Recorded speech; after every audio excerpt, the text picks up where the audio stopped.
Welcome back to Budget Cooking with JJ, your go-to guide for cheap and healthy meals during these trying financial times. Thank you for joining me. Today we will be making cottage pie with a difference. My cottage pie is not your run-of-the-mill shepherd's pie / cottage pie, as I make it go a lot further by the addition of extra things to make it more healthy than it already is and more financially viable for coming in under $10. So we're using today a foil tray because I don't want to wash up. I sit it on top of this firmer one because as we put our filling and our topping in there, it gets quite heavy. To put it in and out of the oven is quite difficult. You may notice too that I have a brand new oven, which I absolutely love, and it doesn't burn everything I put in there. So let's get started. First of all, we will peel our potatoes and set them to boil. Step one. So if you're a purist, you can just use plain white potato. I am not. I really like the sweet potato and it stretches out the potatoes. Depending on cost, sometimes either of these potatoes is more expensive than the other, so you can adjust as you need it. So first of all, we set them on ready to boil. Toss those in, turn it up high. Don't walk away and leave it like I did yesterday. Burn the arse out of it. Not a good idea. Okay, so while that is boiling away, we'll get started on our bottom part of our cottage pie. A couple of onions. So I love my olive oil. I also use rice bran oil and canola oil, but for this recipe I'm going to go with extra cold press, extra virgin olive oil. We'll throw a good amount of that in. Always buy it on special when it's half price special, and I buy 2 bottles. And we chop up our onion. Doesn't need to be pretty.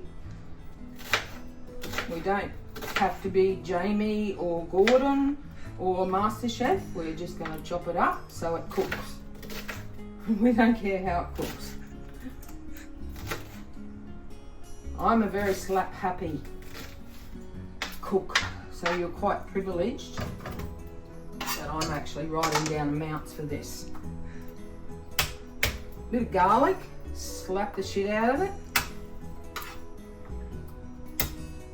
Makes it a lot easier than peeling it. I peeled it for years and then I discovered that you can do it the easy way. The skin just comes off. See, bingo. Too easy. A lot easier than peeling it anyway.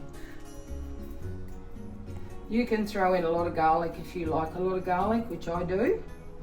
Put a lot of garlic into everything. It's also very good for your health, which I need all the help I can get with. So that just pulls off now. You can crush it or whatever if you want to be fancy. Crush it or grind it or whatever you want. Sometimes the smaller ones I toss. It's only $1 for a head of garlic, so.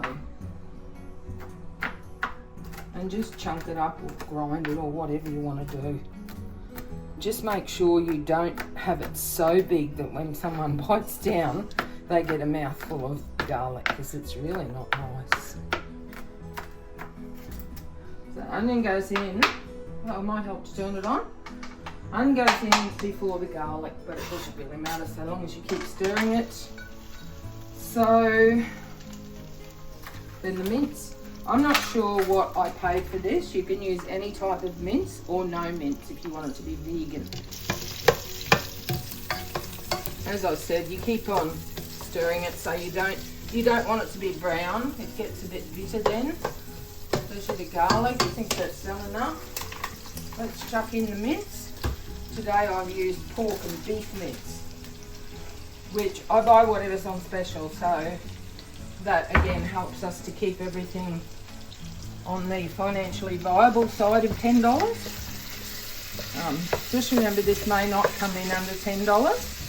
It might be over, but it will probably feed 6 people because it makes quite a bit and it's very filling as well. Okay, so now we are going to chop up our pumpkin. Pumpkin, in my opinion, along with zucchini, is one of the most versatile vegetables in the kitchen that you can find.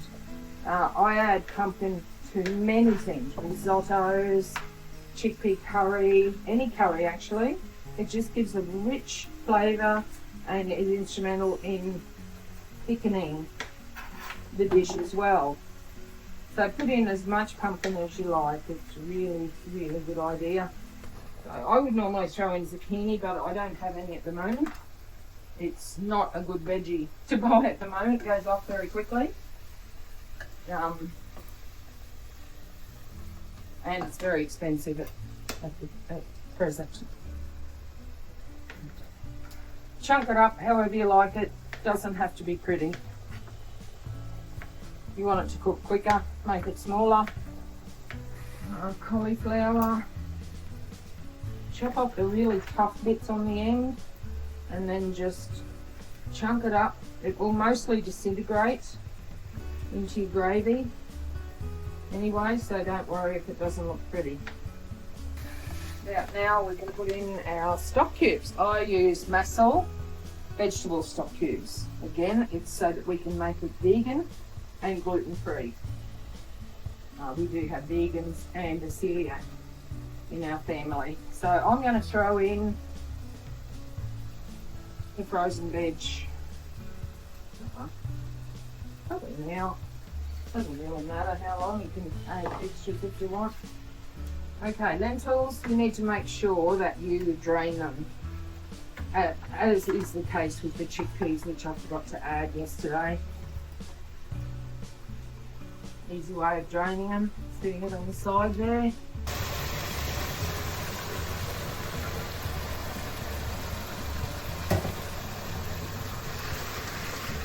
Doesn't that look delicious already? The juice from that pork, usually I buy the better quality mince if I can, so that it doesn't have too much fat in it.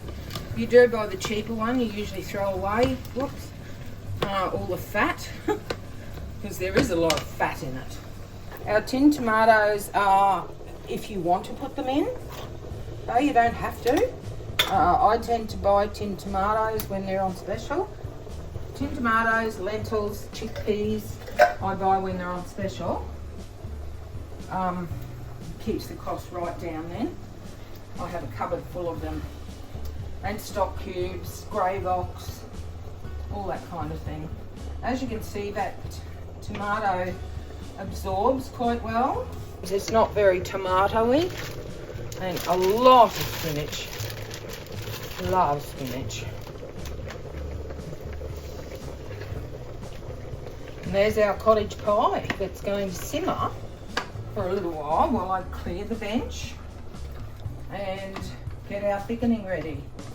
Now I'm going to use grey box today, but as I've said, you can use grey box, you can use corn flour, or you can use old-fashioned flour. So that's your choice.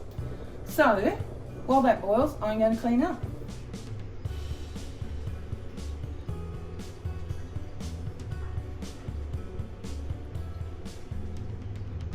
I'll leave that simmer for probably 15 minutes to make sure that pumpkin dissolves down into the sauce and makes it nice and thick.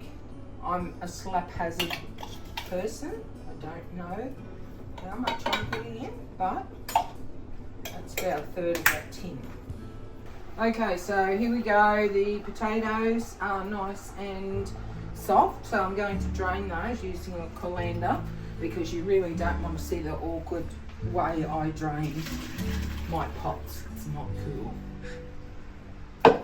I use whatever's on special, but it is usually unsalted butter by the biggest slab, and we use that. So let's throw those potatoes back in. It seemed like a lot of potatoes that I used, but it wasn't really. It's got to go right over the top, and that's no mean feat.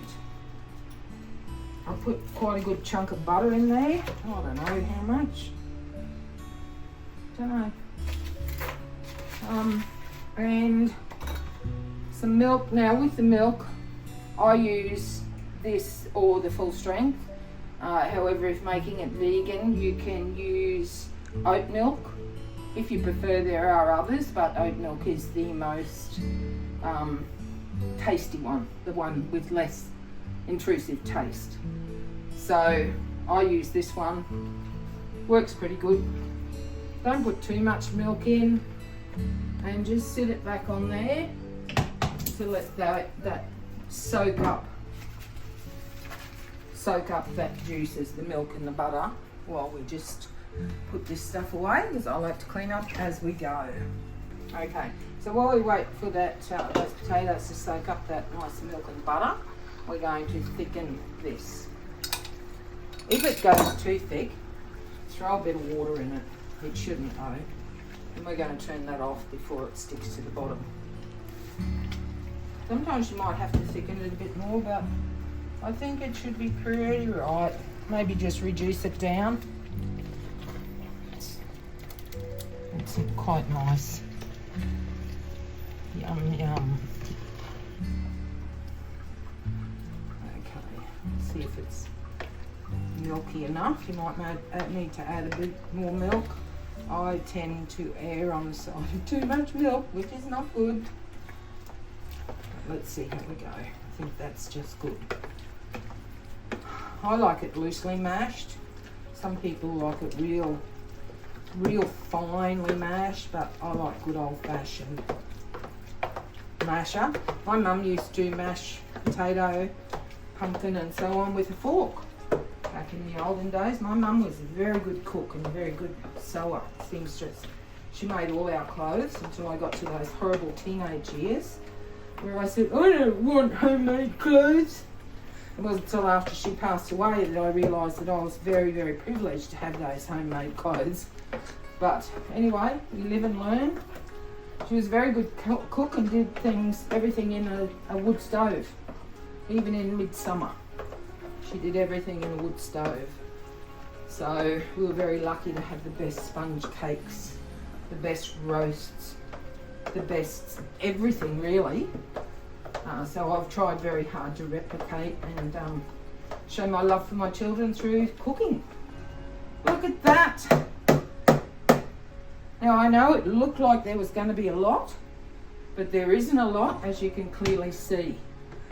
So we have to just cool that down a little bit, because it looks like a lot, but once you put it in the pot, it you'll see it doesn't look like very much, even though it is. You can use a casserole dish if you like. I don't want to wash up tonight, so I'm using a foil tray. Hopefully this is going to be big enough. Let's do this. Yeah, see, it spreads out quite a bit, hey? And as you can see, cleaning up as you go. There's a lot of fluffy. So we're just going to put that there. Doesn't it look delicious? Smells awesome too. Very, very healthy. Lots of iron, lots of protein. Lentils, I believe, are one of the most impressive protein foods you can get. A lot of people think that it's red meat. Lentils, chickpeas, nuts, a lot of those things you can get your protein and so on from. Just got to be careful. Now I might use a spoon for this because there's not a lot of it, and I can never quite get this like my mum used to get it. She used to make this potato just sensational, and it had lots of brown peaks on it. I can't get it like that. I don't know why. I'm still learning. I'm only 67. I've got time. So that is 5 large potatoes and a medium-sized sweet potato to make that amount. If you like a lot of potato, use more. If you like less, I don't think you can use less. I don't think you can anyway. You can also, something else is good for your potato. You can throw in some cubes of spinach and mash that through it. To try and join all this up now and make our spikes on it. Spread it out. So I mean, you need a lot of potato for this. Squish it out. And see, we thought that might overflow. I thought it might overflow, but it's just the right size. Now this will easy feed Josh and 4 others. So Hannah and I will have, like, you know, a normal size serving, and Josh will have double or triple that because he likes food and he likes my cooking, which is the aim of the game. And doesn't that look lovely? Still not as good as my mum's. Okay, so once this is done, which it appears to be, I'm going to put that in the oven. Hence, I have this underneath there so it doesn't bow and I don't drop it. So we're going to put it in there on fan first and leave it cook away until it's brown on top, which I'm thinking might be 20 minutes, but I'm not really sure. So we'll check back soon. Bye bye.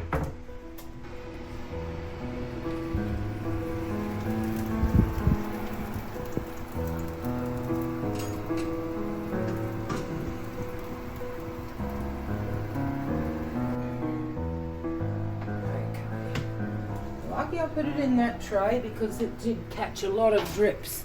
I probably should have lined it with foil, but I didn't. And how's that for cottage pie on a budget? Probably, I think the mince was $6, lentils $1, tin tomatoes $1, the veggies, oh, who knows. I'd say it's probably around $12 for all of that.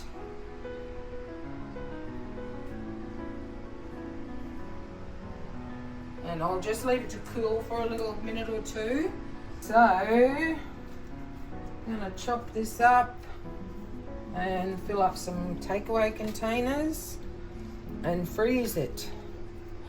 Delicious. Look at that.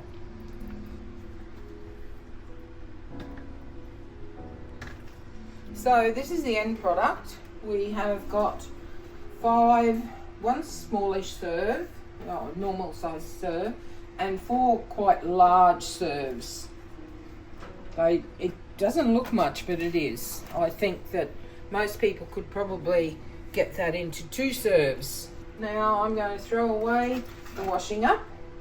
I hope you've enjoyed our budget cooking with JJ, and join me. Subscribe. I may give away a meal next week as a thank you to a local. So get your friends to subscribe and we might do a little competition giveaway, get more people interested in learning to cook budget meals. It actually surprises me how many people don't do budget cooking. I think being the wife of a shift worker and having him away a lot and falling on me to do all the meals, I had to do it. And having all swimmers, I had to have healthy and cheap meals because we were on limited incomes as well. So, but it does surprise me how many people don't do budget cooking. So that's where I come in and I can help you. Ciao for now. See ya. Bye.